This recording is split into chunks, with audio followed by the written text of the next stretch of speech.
Electric Fire Chapter 12, My New Destiny.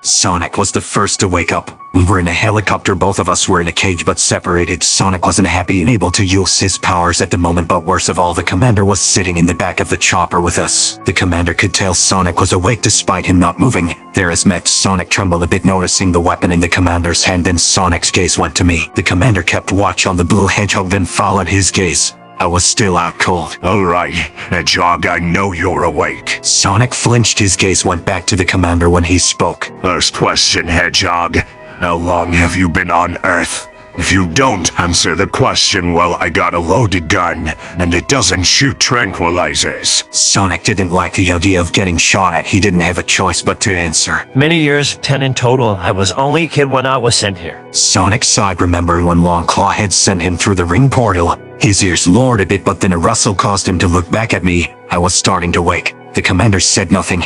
He looked to me, then to Sonic. In one swift motion, he held his weapon above me. No, don't shoot.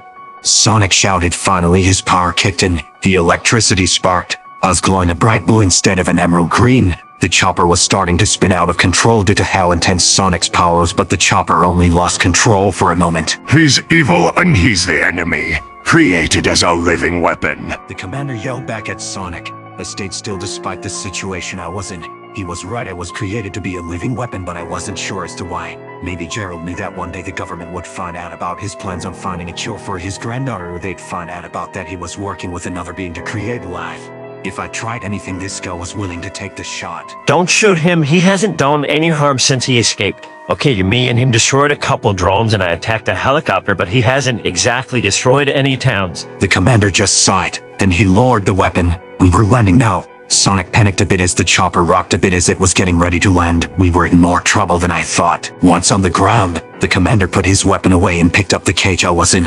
Another soldier took Sonic's cage and followed. Behind the commander, Sonic wasn't sure where we were yet, but he didn't like it as the soldier followed the commander into a large building. Sonic took one glance outside to see a fence surrounding the building. He could see the chopper as well. We were soon separated. The soldier ended up taking Sonic into a room that said laboratory. We were now separated. Sonic was not likely to be tested on.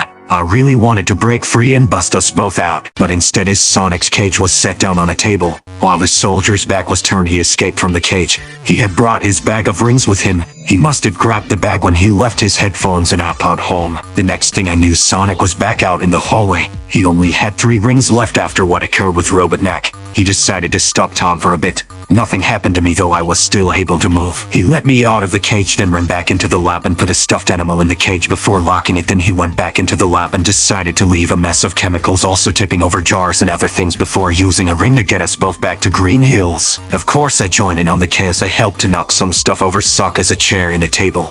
The table was really light. Sonic wanted to try and lift one but wasn't able to. But our fun was ended just as quick as it began. Staying to watch the scene unfold was a huge risk. We could get caught again. Sonic tossed the ring at a wall as the speed began to go back to normal. We both took off into the ring portal. We were back in the attic. We both landed on the carpet in Sonic's room. We both started laughing as the ring disappeared. Oh man, I can't believe we both made it. That was awesome. I mean, the table flipping, that should take them a while to fix. I bet the floor broke under it too. I just smiled a bit. Trashing a lab at gun headquarters was definitely not something I thought would ever happen. It was definitely one of the best things I got to do after escaping from isolation. We didn't dare to tell Tom and Manny what had happened. Sonic then pulled a brown sack out of his quills. This was the only thing Longclaw gave me when she sent me to this world. I only have 2 rings left. I guess I should have been more cautious with them when Robotnik chased me around. Longclaw said that there would be a lot of people who would be after my powers. If I'm ever found out about them, I'd have to leave to go to another planet. That's when she gave me these rings and this bag. They're mainly for emergencies, not for traveling. We might have to go to another planet if those guys come back. The portal doesn't last very long, though we won't be able to bring a whole lot if we do have to leave. Sonic let me hold the bag of rings. I reached in to grab a ring. My hand brushed up against a folded piece of paper that was also in the bag. At first I was curious about the paper, but I didn't pull it out. I just grabbed hold of a ring. I didn't dare to use one by accident. He watched me as I pulled out a ring and held the gold metallic ring in my hand before putting it back in the bag. I then reached for the paper as I responded to the hedgehog. I can tell you don't like the thought of leaving this place behind. I mean, I don't want to separate you from Tom and Mounty. They're happy here and well, I can tell that they enjoy having you here with them as well, and I actually feel at home here too. Sonic listened as I spoke. He watched me pull the paper out, and then fold it to get a glance at what was on the paper. The paper was definitely not from this world. It had a different texture to it than normal paper. The paper was of different planets. Some were marked off. Those were the unsafe ones. Sonic pointed to the island in the middle. That's where I'm from. Then over there is the Mushroom Planet. That place is unsafe now since Dr. Robotic is there. He wanted to dissect me and take my powers. The Mushroom Planet was scribbled a bit, but it was easy to tell what the picture was. It's alright. That's in the past now. We'll be okay. I'll try and keep you safe if they do try and take us again. Thanks for saving me from getting shot back there. I don't exactly know what that guy was going on about. I'm not evil and well, I haven't exactly done anything to make me an enemy, though we both fought some drones and agents yesterday. We were just trying to defend ourselves. Sonic listened as I spoke. He never took his gaze off me. He tilted his head a bit as I went on. It's no problem, Edgelord. You're my friend and the only hedgehog around aside from me. I guess we're in this mess together. They probably see me as a threat as well since we did trash the lab. That was awesome. But now I got to be extra careful with the rings. I only got two left now. I think we can use one to at least go to another planet, at least for a little while until those guys stop searching for us. I just shook my head after hearing the last part. No, we aren't leaving. Not even for a little while. We can figure out another way around this mess.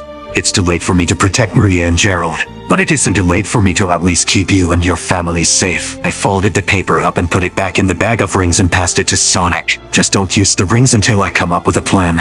I'm not going to let you leave this place, not even for a little while. I'll rather try and defend it. I've been running since I was set free from prison. I'm done running. I then remembered my bucket list. One thing on it echoed in my mind. Avenge Maria. I then looked back at Sonic. For a moment there I thought I saw Maria standing behind him. Her blue dress was see-through, but she was hovering a bit. All of her was see-through. I could see where the bullet hit as well. Surely it was only my imagination, or possibly the spirit of her was actually there. I felt her presence, her eyes shining brightly as she smiled a little, realizing I had noticed her. She whispered something softly, almost too quiet for me to hear. My ears gave a twitch as I tried to make sense of the words. Then it became clear to me. She said, "This is your destiny, Shadow." Then she vanished as I finally made sense of the words that had been spoken.